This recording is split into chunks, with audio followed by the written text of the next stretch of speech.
Salam pemirsa, jumpa lagi di channel Mata Ketiga. Terima kasih untuk Anda pemirsa setia yang mengikuti dan menonton Inspirasi Mata Ketiga. Bersama saya Rega, hari ini Mata Ketiga akan melanjutkan topik sebelumnya tentang peradaban di alam semesta.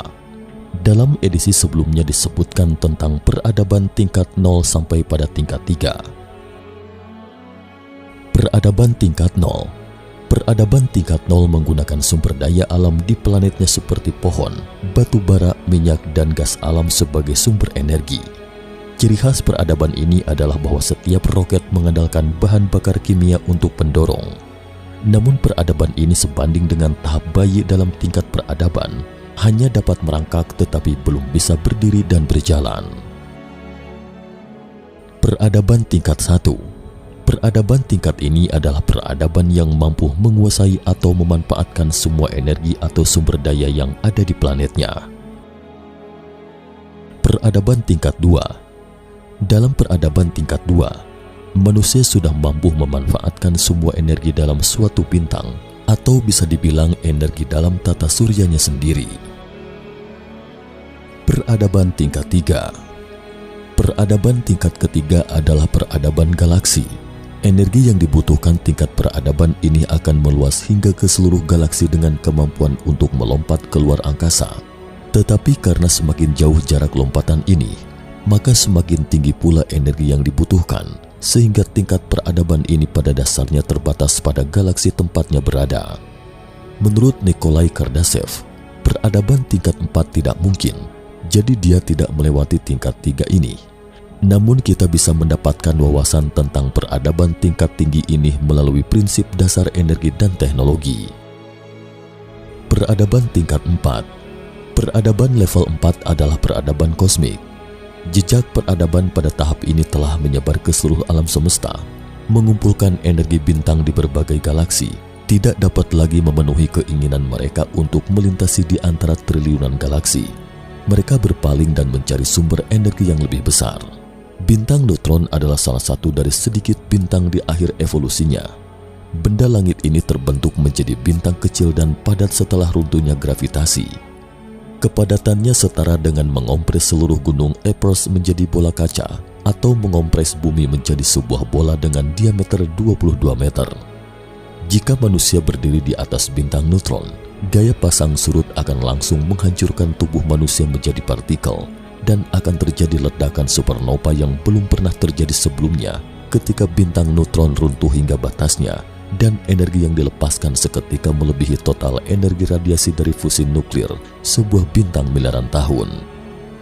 Bintang paling terang yang kita saksikan di langit malam kemungkinan merupakan sisa cahaya dari ledakan sebuah supernova miliaran tahun yang lalu. Lalu seberapa terang ledakan supernova? Beberapa ilmuwan memperkirakan bahwa jika ledakan supernova di posisi matahari, maka kecerahannya akan lebih tinggi daripada kecerahan bom hidrogen yang diledakkan pada jarak 1 cm dari bola mata Anda. Kecerahan yang sangat tinggi ini menunjukkan berapa banyak energi yang dapat dihasilkan pada saat itu. Peradaban tingkat 4 ini mengumpulkan energi dari ledakan supernova jauh lebih efisien daripada mencari energi bintang terbesar di galaksi. Namun setiap galaksi hanya akan mengalami 3 hingga 5 ledakan supernova setiap 100 tahun. Jadi untuk memperoleh energi yang lebih tinggi harus melompat ke sekitar bintang neutron berikutnya yang akan segera meledak. Pada tahap peradaban tingkat keempat, kecepatan cahaya belum dapat diterobos. Hukum alam tidak dapat diubah, tetapi peradaban ini beda dengan peradaban tingkat ketiga, di mana peradaban tingkat ketiga menemukan bahwa meskipun dapat membuat lubang cacing buatan, namun lubang cacing akan menjadi sangat kecil dan akan segera ditutup, tidak dapat dipertahankan. Mereka harus menggunakan medan gravitasi besar yang dihasilkan oleh benda-benda langit yang kuat di alam semesta, seperti lubang hitam untuk membuat lompatan keluar angkasa. Menggunakan medan gravitasi alami di alam semesta ini untuk mengatur koordinat lompatan, ibarat membangun stasiun kereta api berkecepatan tinggi tetap atau bandara di alam semesta. Tetapi dari penelitian bintang neutron, peradaban tingkat 4 menemukan sesuatu yang disebut strange matter atau materi aneh di interiornya. Materi aneh ini memiliki tekanan negatif yang kuat, Jika mencoba menggunakan materi ini untuk meniup balon, balon justru akan semakin kecil dan kecil. Ini adalah materi sempurna yang menghasilkan tolakan alami. Jadi materi ini dapat digunakan untuk menjaga lubang cacing melintasi pesawat ruang angkasa. Meskipun lubang cacing buatan manusia ini perlu mengonsumsi energi seluruh bintang dalam sekali jalan, tapi karena peradaban tingkat 4 telah menguasai energi sebagian besar bintang di alam semesta, sehingga memiliki kemampuan untuk melompat ke sudut manapun di alam semesta, kapan dan dimanapun. Dengan adanya kemampuan ini, peradaban tingkat 4 akhirnya sampai di tepi alam semesta, yaitu bagian terujung dari cakram besar dengan diameter 93 miliar tahun cahaya. Ketika mereka ingin melintasi batas ini, ingin melihat apa yang ada di luar alam semesta, mereka mendapati kembali lagi ke ujung lain alam semesta. Tingkat peradaban ini akhirnya memahami bahwa alam semesta adalah bola yang terus mengembang tanpa akhir, dan permukaan dari bola ini adalah alam semesta. Lompatan lubang cacing seperti melubangi bola yang mengarah ke lubang lain, tetapi bagaimanapun lompatan itu tetap tidak bisa keluar dari alam semesta. Peradaban tingkat 4 merasakan kehampaan dan kesepian, dan perkembangan teknologi seakan-akan telah mencapai batas maksimum. Oleh karena itu, sebagian besar peradaban tingkat 4 secara bertahap berevolusi menjadi peradaban tinggi yang merosot pada tahap ini. Mereka mulai melakukan ekspansi dan perang tanpa akhir, bahkan menggunakan senjata pamungkas untuk menghancurkan peradaban tingkat rendah. Sebagian besar peradaban tingkat 4 akhirnya hancur. Hanya sebagian kecil peradaban yang dapat menembus batasan mereka sendiri untuk mencapai peradaban tingkat 5. Peradaban tingkat 5. Peradaban tingkat 5 adalah peradaban transformasi ruang multidimensi, yaitu peradaban tingkat dewa yang menembus batas dan waktu. Sangat sedikit peradaban tingkat keempat yang menggabungkan kecerdasan buatan dan peradaban mereka sendiri hingga mencapai batasannya setelah menembus batasan mereka sendiri. Peradaban telah naik ke tingkat yang sama sekali baru di tingkat spiritual. Kesadaran semua peradaban telah diunggah ke sebuah jaringan kesadaran yang sangat besar. Jaringan kesadaran ini adalah jaringan utama kesadaran 100% dengan menggabungkan komputer super kuantum dan kecerdasan buatan super. Setiap orang di jaringan ini dapat belajar dan berbagi semua konten di jaringan ini dan diberi tugas berbeda untuk berkontribusi pada evolusi jaringan ini. Jaringan kesadaran ini akan secara tidak sengaja bertabrakan dengan kesadaran independen lainnya di alam semesta untuk mendapatkan sejumlah besar pengetahuan tentang jaringan kesadaran dalam sekejap. Misalnya banyak orang jenius dalam diri manusia mendapatkan pengetahuan tentang misteri alam semesta dengan cara ini. Seperti Leonardo di Ser Piero da Vinci, atau lebih dikenal dengan nama Leonardo da Vinci, Nikola Tesla, Srinivasa Iyengar Ramanujan FRS, atau lebih dikenal sebagai Srinivasa Iyengar Ramanujan, seorang ahli matematika asal India. Orang-orang jenius ini terus meningkat seiring dengan peningkatan jaringan kesadaran ini. Peradaban tingkat 5 ini menemukan energi bintang neutron dan ledakan supernova yang tidak dapat lagi memenuhi tuntutan mereka. Mereka berpaling untuk mencari sumber energi yang lebih besar. Seiring dengan peningkatan berkelanjutan dari jaringan kuantum, peradaban tingkat 5 telah mampu mengompres bintang, yaitu secara bebas mengendalikan pelemahan dan kematian bintang. Karena bintang neutron adalah bintang yang dikompres, mereka kemudian akan mengompresnya lebih lanjut atau bahkan membuatnya menjadi miniatur menjadi senjata super. Saat sekejap diaktifkan setara dengan ledakan sinar gamma, namun senjata semacam ini tidak pernah digunakan setara dengan penangkal nuklir peradaban tingkat 0, karena peradaban tingkat 5 tahu bahwa dengan mengaktifkan senjata ini berarti kehancuran. Peningkatan spiritual peradaban tingkat 5 juga membuat mereka mencapai tingkat moral tertinggi. Perang belum pernah terjadi pada tahap peradaban tingkat 5. Peradaban tingkat 5 dapat mengontrol runtuhnya bintang. Ini menunjukkan bahwa bintang apapun dapat dimanfaatkan atau dikompres menjadi bintang neutron oleh mereka. Dengan demikian, setiap ledakan supernova akan memaksa atom-atom berkumpul menjadi unsur-unsur baru. Sejumlah besar emas, perak, dan platinum akan menjadi bahan produksi. Perhiasan emas yang Anda kenakan sekarang berasal dari ledakan supernova miliaran tahun yang lalu. Karena ledakan supernova sangat langka, sehingga emas merupakan salah satu bahan paling langka di alam semesta dalam peradaban tingkat 0 hingga 4. Tetapi ledakan supernova dapat terjadi kapan saja di peradaban tingkat 5. Ini berarti emas akan menjadi materi yang paling umum. Peradaban tingkat 5 mungkin akan menggunakan emas sebagai bahan bangunan biasa untuk membuat bangunan yang kita lihat sekarang tampak megah dan cemerlang. Demi mendapatkan lebih banyak ruang untuk pengembangan, peradaban tingkat 5 mulai menggabungkan bintang neutron dan lubang hitam. Lubang hitam sebenarnya adalah benda langit yang sangat umum di alam semesta. Hanya satu galaksi saja diperkirakan terdapat lebih dari 100 juta lubang hitam. Tetapi penggabungan yang terjadi secara alami antara bintang neutron dan lubang hitam sangatlah jarang. Karena peradaban tingkat 5 dapat membuat miniatur bintang neutron, sehingga dapat melepaskan bintang neutron di dekat lubang hitam atau melepaskan dua bintang neutron pada saat yang sama. Dengan demikian, penggabungan bintang neutron dan lubang hitam akan menghasilkan peristiwa ekstrim tertinggi di alam semesta. Energi yang dilepaskan setara dengan energi yang dilepaskan oleh ratusan juta bintang. Tingkat energi ini akan sangat memenuhi kebutuhan pengembangan peradaban tingkat 5. Selain itu, peradaban tingkat 5 juga akan mencoba mendapatkan energi dari benda langit paling menakutkan di alam semesta, kuasar. Benda langit ini dulunya sangat dihindari oleh peradaban tingkat 0 hingga 4, karena apapun yang dekat dengan kuasar akan diserap olehnya, tidak terkecuali lubang hitam. Kuasar sebenarnya adalah inti aktif sebuah galaksi, setara dengan gunung berapi aktif. Galaksi Bima Sakti kita setara dengan gunung berapi mati atau tidak aktif, sehingga dapat melahirkan lingkungan tempat kehidupan. Dan galaksi aktif dengan tipe kuasar ini akan berputar mengelilingi kuasar dengan kecepatan tinggi. Saat bertemu galaksi lain dengan inti galaksi aktif yang sama, di mana jika keduanya bergerak dengan kecepatan yang sama, mereka akan menelan satu sama lain membentuk galaksi yang lebih besar.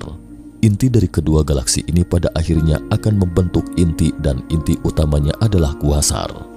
Dua kutub kuasar akan melepaskan aliran plasma yang kuat.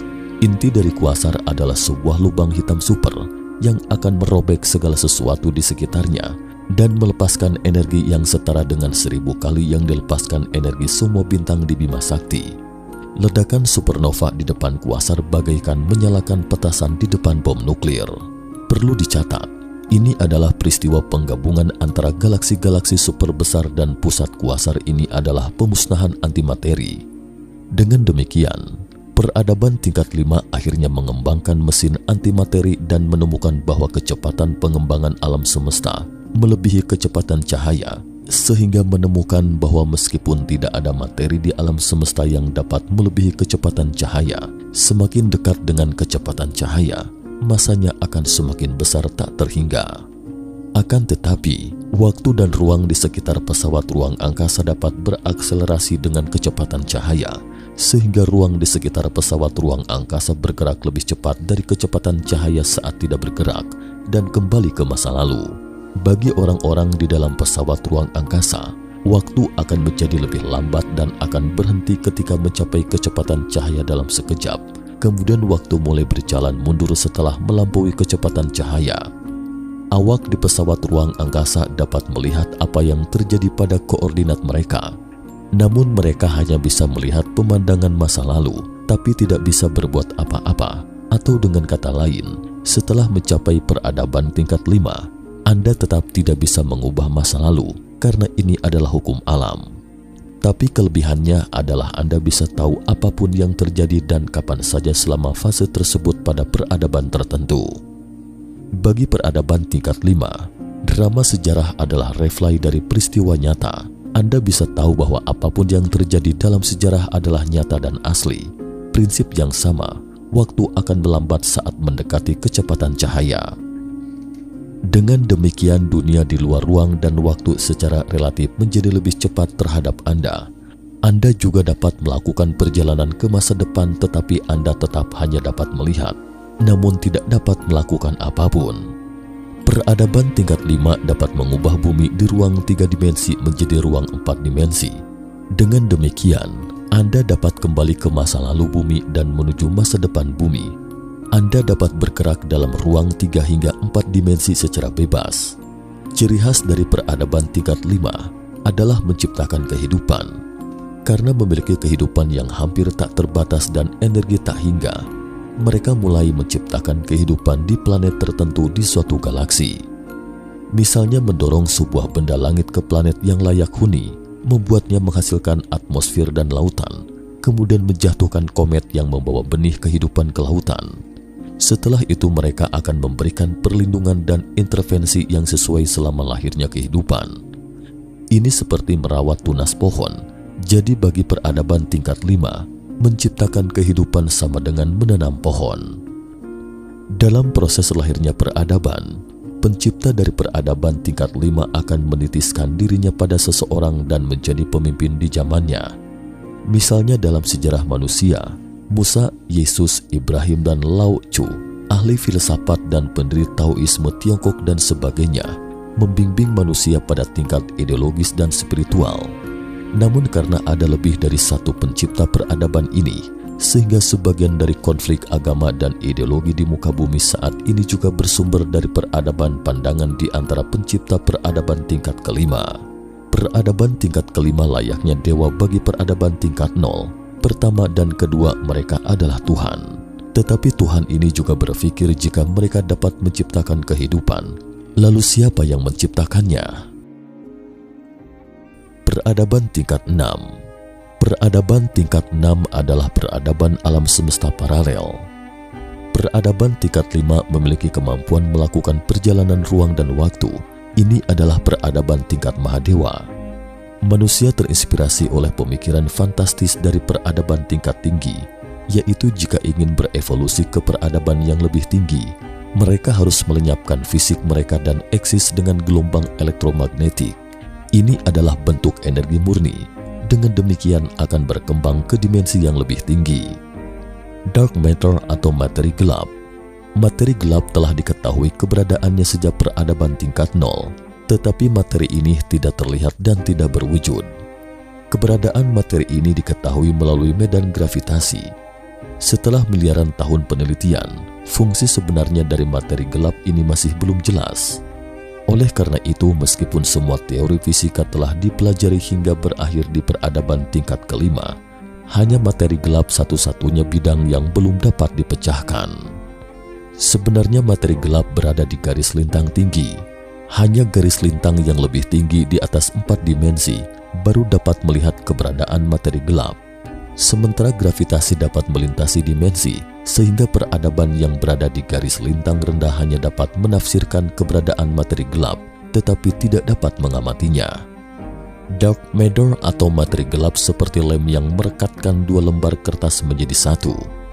Anda bisa merasakan 2 lembar kertas saling menempel, tetapi tidak bisa melihat lem transparannya. Namun Anda bisa merasakan adanya gaya ini, gravitasi materi gelap. Anda akan dibuat bingung saat tidak memahami materi dari lem ini. Saat ini semua materi di alam semesta yang dapat kita pahami dan amati, termasuk bintang, galaksi dan semua unsurnya hanya 4%, dan sisanya 22% adalah materi gelap serta 74% energi gelap. Peradaban tingkat 6 di garis lintang tinggi yang berevolusi akhirnya menemukan bahwa kekuatan sesungguhnya yang menggerakkan alam semesta adalah energi gelap. Ini adalah sumber energi terbesar di seluruh alam semesta. Dengan bantuan sumber energi tertinggi ini, peradaban tingkat 6 membuka jalan menuju alam semesta paralel. Secara perbandingan, energi gelap seperti roti dan kismis yang difermentasi, pemuaian roti yang terus-menerus seperti kekuatan yang tak terlihat dan yang menyebabkan pemuaian ini adalah energi gelap. Materi gelap seperti lem, yakni bahan ragi atau fermen untuk roti. Peradaban tingkat 6 juga menemukan benda langit super misterius, yaitu dark star atau bintang gelap, bintang super raksasa di tahap awal alam semesta. Jika 2 alam semesta paralel yakni 2 roti yang sedang mengembang, maka 2 roti dalam oven akan saling menempel saat bersentuhan. Dengan begitu, bagian yang saling menempel di kedua roti itu akan menghasilkan bintang gelap. Bintang gelap adalah bayangan gravitasi alam semesta paralel sehingga peradaban yang berevolusi ke dimensi yang lebih tinggi dapat menemukan bintang gelap yang dapat berpindah ke roti lain dalam bentuk energi murni, yaitu alam semesta paralel lainnya. Oleh karena itu, dengan cara inilah peradaban tingkat 6 akhirnya mengkonfirmasi keberadaan alam semesta paralel. Mereka menemukan ruang super di luar alam semesta dan dapat dengan bebas keluar masuk antara alam semesta paralel. Ini adalah dunia yang benar-benar baru, dunia yang hanya ada dalam khayalan di masa lalu. Mereka dapat melihat diri sendiri yang tak terhitung jumlahnya di alam semesta paralel yang berbeda pada saat yang sama, serta kemungkinan melihat semua masa lalu dan masa depan mereka. Bentuk kehidupan peradaban semacam ini telah berkembang menjadi keadaan superposisi, di mana energi dan materi dapat diubah menjadi satu sama lain, dapat melakukan perjalanan antara alam semesta independen dan alam semesta paralel lainnya, serta dapat beradaptasi dengan aturan fisik dari dimensi manapun di alam semesta yang tidak sama. Peradaban tingkat 6 akan mengalihkan kesadaran ke dalam kehidupan peradaban yang lebih rendah untuk mendapatkan pengalaman dan menetapkan poin atau nilai yang disebut ruang pemilihan pengalaman. Mereka dapat melihat masa depan dari kehidupan peradaban tingkat rendah tertentu, baik dan buruk, miskin atau kaya, semuanya tampak jelas di hadapan mereka. Memilih kehidupan yang sulit akan mendapatkan poin atau nilai yang lebih tinggi. Jadi ketika mereka kembali ke dunia mereka sendiri, mereka bisa mendapatkan kehormatan yang lebih tinggi. Mereka juga bisa merasakan kebahagiaan dan penderitaan peradaban rendah melalui mimpi. Mereka seakan maha kuasa dan semua peradaban bak semut yang tak berarti di depan mereka. Mereka sudah bisa menciptakan peradaban tingkat 5 yang bisa menciptakan kehidupan. Jadi mereka adalah makhluk tingkat mahadewa. Tetapi mereka menemukan bahwa meskipun mereka dapat melintasi alam semesta paralel yang hampir tak terbatas, namun jumlahnya terbatas. Satu-satunya yang tidak mereka pahami adalah mengapa ada batasan seperti itu. Ketika semua alam semesta paralel punah satu persatu, saat itulah seluruh alam semesta punah. Aturan dari selaksa makhluk adalah dari hidup sampai mati atau dari mati ke hidup. Tidak ada yang bisa melampaui aturan ini, bahkan meski peradaban tingkat 6 sudah eksis sebagai makhluk energi atau makhluk astral yang hampir kekal abadi. Makhluk energi atau makhluk astral adalah bentuk kehidupan teoretis yang terdiri dari energi dan bukan materi. Tapi itu hanya kekekalan di alam semesta dan semua alam semesta paralel. Begitu seluruh alam semesta punah, maka keabadian itu pun akan kehilangan maknanya.